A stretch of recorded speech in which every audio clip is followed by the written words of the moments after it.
রহমত আল্লাহ বান্দাকে খুশি হইয়া দেয়, কিন্তু বান্দা পাইয়া বেজার হয়। কয়টা?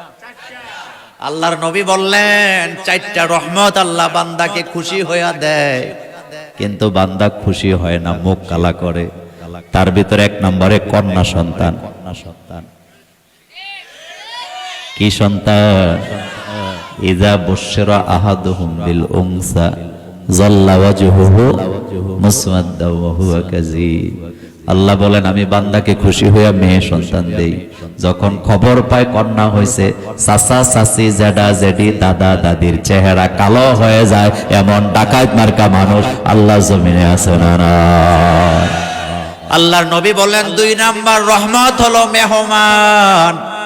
কি?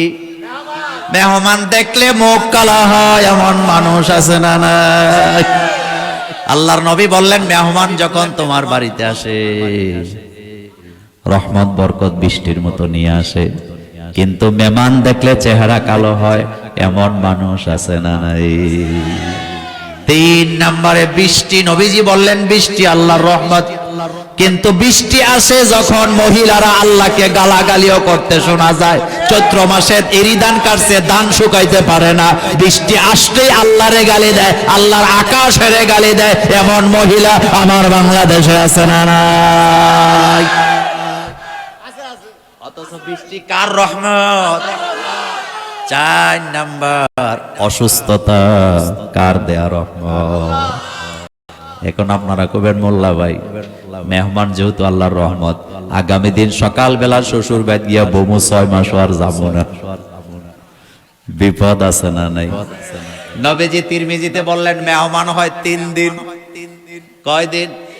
3 দিনের বেশি থাকলে এটা হবে সাদাকা বা দান। সুবহানাল্লাহ বলবেন না?